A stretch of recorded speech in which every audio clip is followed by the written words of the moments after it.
Hello students, welcome back to my channel. This is Commerce Academy and I am Saurabh sir. तो बच्चों आज हम लोग अपने लेबर कॉस्टिंग के वीडियो नंबर 2 को लाने वाले हैं। वीडियो नंबर 1 में हम लोगों ने आपसे time rate basis of payment के बारे में डिस्कस किया, जहां पे हमने बताया थे कि अगर हम लोग अपने वर्कर को टाइम के बेसिस में वेजेस पेमेंट करते हैं तो हम उसको कैसे पेमेंट कर सकते हैं, सिंपल टाइम रेट से या तो टाइम रेट विथ बोनस। आज हम लोग बात करेंगे पीस रेट सिस्टम के बारे में, जहां पे हम लोग अपने वर्कर्स को पीस बेसिस में वेजेस पे करते हैं। यानी कि हमारे इंडस्ट्रीज के लिए पीस बहुत ज्यादा मैटर। हम कितना घंटा काम कर रहे हैं इसके ऊपर जोर नहीं देंगे, बल्कि कितना यूनिट बना रहा है उसके ऊपर जोर। तो यहां पे हम लोगों का पहला जो होता है वो होता है टाइम रेट सिस्टम में, वो है स्ट्रेट पीस रेट वेजेस। जहां पे हम क्या करते हैं, हम लोग simply number of unit produce, जितना नंबर ऑफ यूनिट को प्रोड्यूस कर रहे हैं मल्टीप्लाई कर देते हैं पीस रेट, यानी कि एक एक पीस का क्या प्राइस है। एग्जाम्पल पे ले लेते हैं, अगर मान लेते कोई वर्कर 1000 यूनिट को प्रोड्यूस कर रहा है और एक एक यूनिट्स का हम लोग उसको 2 रुपया के हिसाब से दे रहे हैं, मतलब इसका टोटल वेजेस कितना हो जाएगा, इसका टोटल वेजेस हो जाएगा 2000। तो यहां पर भी हम नहीं देख रहे हैं ना कि कौन स्किल्ड वर्कर है कौन अनस्किल्ड वर्कर है, लेकिन बात तो वही खड़ा हो जाता है ना। आज अगर मान लो कि कोई स्किल्ड वर्कर है जिसे हमने 1000 यूनिट बनाने के लिए बोला है और उसने 1500 यूनिट बना दिया, तो डेफिनेटली उसका मन में एक बार भी होने से ये लगेगा कि हमारे साथ इंसाफ नहीं हो रहा है, क्योंकि हम लोग स्किल्ड वर्कर हैं भाई, तो हमारे वेजेस ज्यादा होना चाहिए। तो इसीलिए हम लोग क्या करते हैं, डिफरेंशियल पीस रेट को अडॉप्ट करते हैं। और डिफरेंशियल पीस रेट में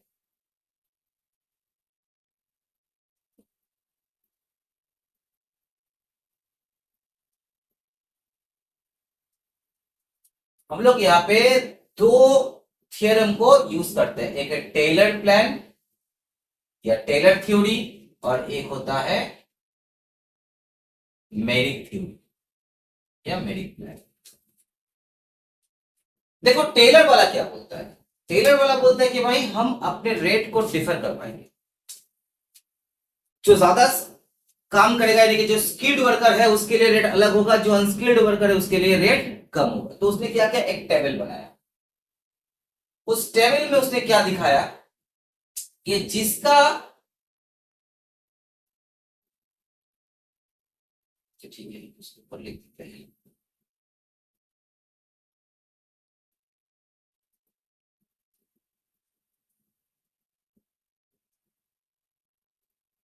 जिसका एफिशिएंसी लेवल बिलो 100%, मतलब जिसने 100% का काम नहीं किया, उससे कम काम किया।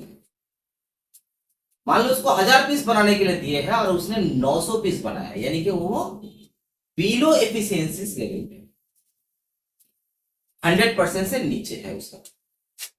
तो जिसका 100% से नीचे एफिशिएंसी लेवल है उसको हम रेट क्या देंगे, उसको हम लोग 80%, यानी कि अगर तुम्हारा वेजेस है 2 रुपया पर यूनिट, तुम्हें मिलेगा 1 रुपीज 60 पैसे। लेकिन जो के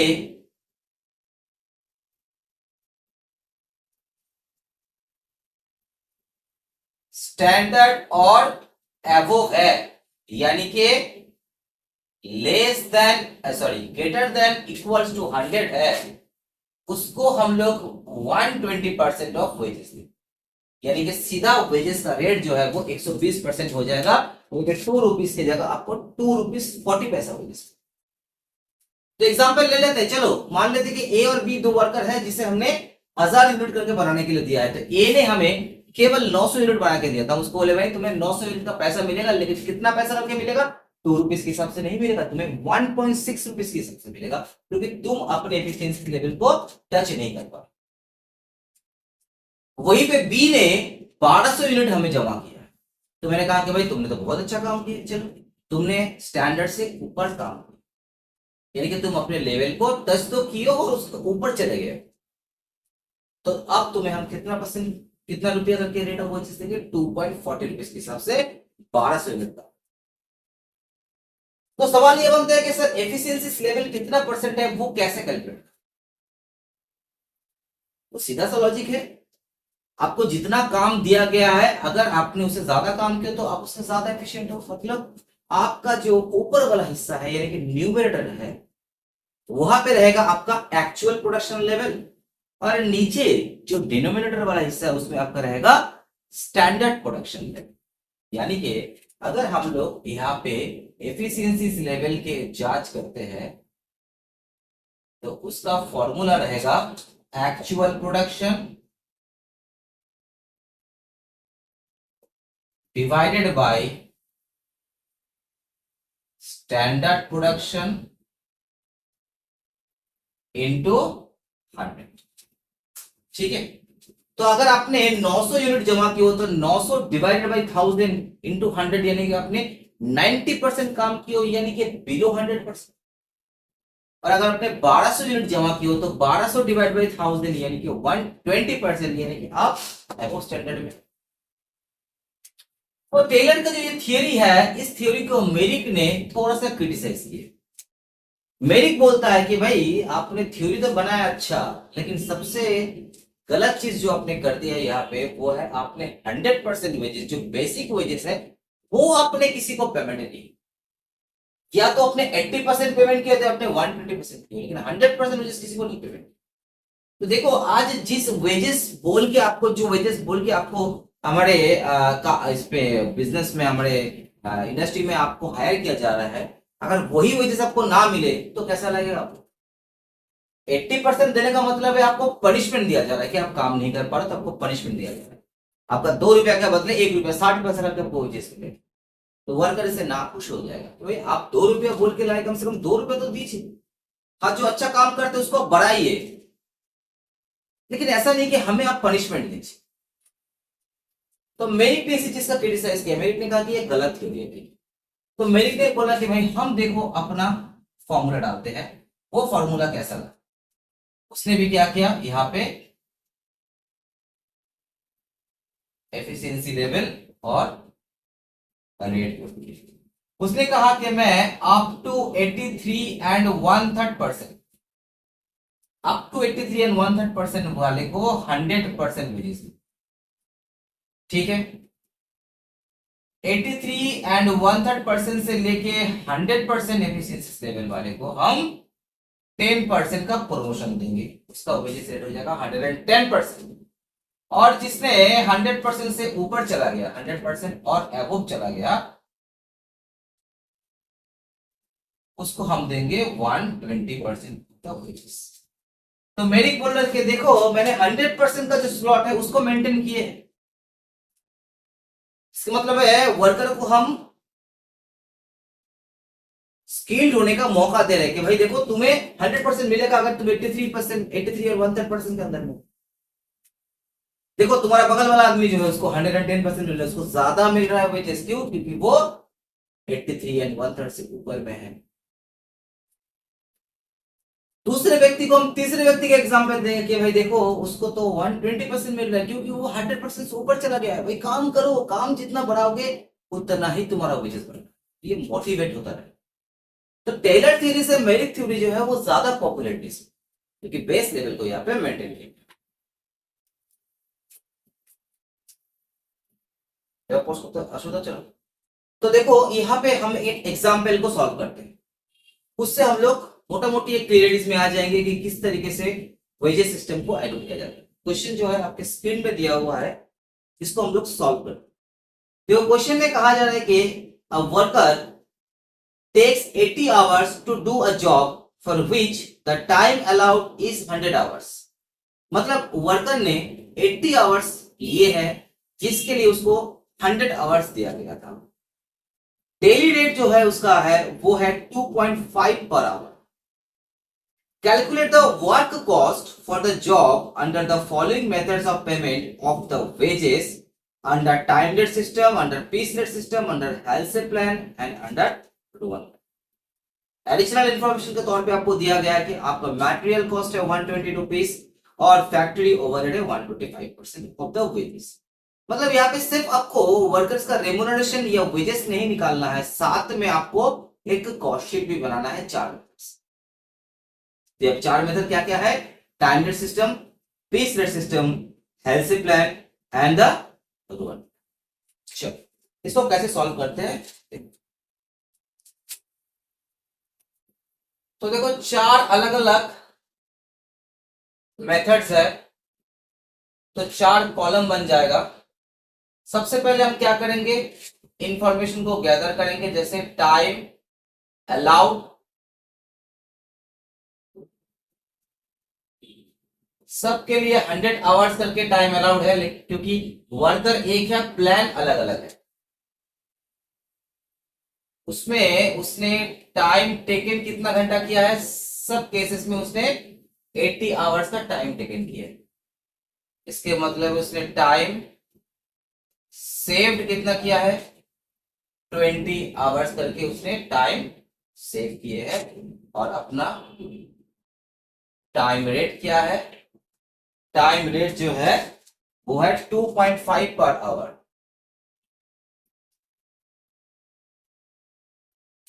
ये हो गए हमारे इंफॉर्मेशन।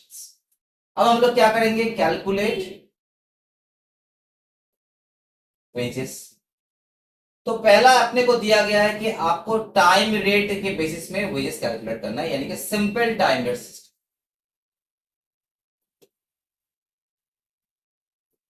सिंपल टाइम रेट में मैंने क्या कहा था कि वर्कर कितना घंटा काम कर रहे हैं, उसको कितना रेट मिल रहा है एक एक घंटे का। तो वर्कर देखो यहाँ पे 80 आवर्स काम कर रहा है और उसको 2.5 करके एवरी आवर्स में दिया जा रहा है, तो उसका अल्टरनेटिव वेजेस कितना हो जाएगा, उसका सिंपल वेजेस हो जाएगा 200 रुपीज। इसका फॉर्मूला है टीटी इंटू टी। ऐसा भी मैं एप्लीकेबल नहीं हूं। दूसरा बोला गया है कि आपको अगर पीस रेट से वेजेस मिलता है, पीस रेट सिस्टम। अब देखो पीस रेट के लिए ये तो जरूरी है कि वो कितना नंबर ऑफ पीस बना रहा है। पीस रेट सिस्टम का फॉर्मूला ये कितना नंबर ऑफ पीस आप बनाते हो मल्टीप्लाई बाय एक एक पीस का रेट क्या है। तो इस क्वेश्चन में देखो कहीं पे भी ये नहीं दिया हुआ है कि वो कितना पीसेस बना रहा है। तो इसको कैसे बनाओगे, इसको कैसे सॉल्व करोगे, नंबर ऑफ पीस तो दिया नहीं है। तो हम लोगों को अभी ये एज्यूम करना है कि कंपनी इसको जितना घंटा काम के लिए दे रहा है, यानी कि 10 घंटा उसको, सॉरी उसको 100 आवर्स दे रहा है काम के लिए, यानी कंपनी उसको समझ पूछ के ही इतना घंटा अलाउ किया है जितना घंटे में वो उतना नंबर ऑफ पीस को बना सकते। तो due to lack of information about the pieces, number of pieces, तो हम यहाँ पे ये एज्यूम करेंगे कि 100 घंटे में जितना पीस बनाना चाहिए तो उसने उतना ही पीस एग्जैक्टली बनाया। तो उसका 100 आवर्स का रेट क्या होगा, 100 आवर्स का रेट होगा 100 इंटू 2.5 करके 250 रुपया। तो 250 रुपया ही होगा उसका पीस रेट ऑफ वेजेस। समझ में आया सब? क्योंकि यहाँ पे नंबर ऑफ पीस तो दिया नहीं है, तो यही एज्यूम करना पड़ेगा ना कि भाई जब तुमने कितना पीस बनाया ये मालूम नहीं है, तो उतना ही पीस तुमको बनाने के लिए दिया जाएगा जितना पीस आप बना सकते हो 100 आवर्स। तो यहाँ पे पीस रेट सिस्टम में यहाँ पे फॉर्मूला हो जाएगा time allowed into time rate, यानी कि 250 रुपीस। थर्ड होता है हेल्थ से प्लान। तो हेल्थ से प्लान में सब कुछ से पहले आपको क्या दिया जाएगा, बेसिक वेजेस दिया जाएगा। और बेसिक वेजेस कितना है, 200 रुपीज है। बेसिक वेजेस जो है वो 200, इन दोनों के लिए मैं कर देता हूं क्योंकि दोनों के लिए ही बेसिक वेजेस आएगा, है ना। अच्छा नहीं, यहाँ पे हेल्थ से प्लान अलग से लिखा है ना, तो ठीक है। तो बेसिक वेजेस साथ में ऐड हो जाएगा हेल्थ से बोनस। हेल्थ से बोनस का फॉर्मूला क्या है, half into T S into T R. तो आप कितना घंटा कंपनी के लिए सेव कर रहे हो, 20 आवर्स सेव कर रहे हो, और आपका टी आर कितना है 2.5, यानी कि 20 आवर्स में अपने कंपनी के लिए सेव किए हो 50 रुपीज, जिसका हाफ आपको मिलेगा, यानी कि 25 रुपीज हो जाएगा आपका बोनस। उसके बाद नंबर 4 में आता है रो 1 प्लान। रो1 प्लान में भी आपको सबसे पहले बेसिक वेजेस निकालना पड़ेगा। इसका फॉर्मूला है टीटी इंटू टीआर, सेम रहेगा 200। इसमें आपका ऐड हो जाएगा रो1 बोनस। रो1 बोनस का फॉर्मूला मैंने क्या बताया था? रो1 बोनस का फॉर्मूला है T S T R T T divided by T. तो 80 into 20 into 2.5, 80 into 20 into 2.5 divided by 100, that is 40 rupees। तो अब हम लोग टोटल वेजेस निकालेंगे। Total wages under time rate 200 मिलेगा, अंडर द पीस रेट 250 मिलेगा, अंडर द हेल्थ से 225 मिलेगा, अंडर द रो1 240 रुपीज मिलेगा। ये तो हो गया हमारे वेजेस। लेकिन हमें आंसर निकालने के लिए कहा गया है फैक्ट्री कॉस्ट यानी कि वर्क कॉस्ट। तो हम लोग जानते हैं कि कॉस्ट शीट में हम लोगों ने सीखे थे कि डायरेक्ट मटेरियल और डायरेक्ट वेजेस को अगर ऐड करते हैं तो हमारे लिए आता है प्राइम कॉस्ट, उसके साथ फैक्ट्री ओवरहेड को ऐड कर देने से हमारे लिए आता है वर्क कॉस्ट। तो डायरेक्ट वेजेस तो निकल चुका है, इसके साथ जैसे ही हम लोग डायरेक्ट मटेरियल को ऐड कर देंगे, और डायरेक्ट मटेरियल क्वेश्चन में दिया गया है कि 120 रुपीज, तो एवरी केसेस में 120 रुपीज जो है ये हो गया हमारे लिए डायरेक्ट मटेरियल। तो यानी कि प्राइम कॉस्ट जो है वो है 320, 370, 345 और 360। अब इसके साथ ऐड हो जाएगा फैक्ट्री ओवरहेड। फैक्ट्री ओवरहेड बोला गया है कितना परसेंट? फैक्ट्री ओवरहेड हो गया है 125%। फैक्ट्री ओवरहेड जो है वो है 125% ऑन डायरेक्ट वेजेस। तो देखो हर केस का डायरेक्ट वेजेस अलग अलग है। तो जैसे पहला केस में डायरेक्ट वेजेस है 200, तो 200 का आप क्या करोगे? 125% निकालोगे तो आपका होता है 250 रुपीज। दूसरे केस में आपका वेजेस है 250, इसका अगर आप लोग 125% निकालते हो तो हो जाता है आपका 312.50। तीसरे केस में आपका 225 है, अगर इसका 125% आप निकालते हो तो हो जाता है 281.25। और तीसरे में आपका है 240, इसका अगर 125% निकालते हो तो हो जाता है 300। तो अलग अलग केसेस में अलग अलग आपका ओवरहेड आ रहा है। तो बस ये हो गया आपका वर्क कॉस्ट। वर्क कॉस्ट कितना हो गया यहाँ पे? 570। यहाँ पे हो जाता है 370 प्लस 312.50, 682.50। तीसरे में होता है आपका 345 प्लस 281.25, आपका आता है 626.25। और चौथे में आता है आपका 360 और 300 यानी कि 660। तो ये हो गया हमारे क्वेश्चन यहाँ पे सॉल्व। तो होपफुली आपको ये चीज समझ में आया होगा। यहाँ पे टाइम रेट से ही किया गया है। एक वीडियो और हम लाएंगे इसके बाद, जिसमें हम एक पीस रेट के ऊपर क्वेश्चन को सॉल्व करवाएंगे। तो आपको ये चैप्टर टोटली क्लियर हो जाएगा। अगर आपको ये वीडियो समझ में आ रहा है, अच्छा लग रहा है, तो लाइक शेयर कमेंट कीजिए, और तो और चैनल को डेफिनेटली सब्सक्राइब कीजिए। तक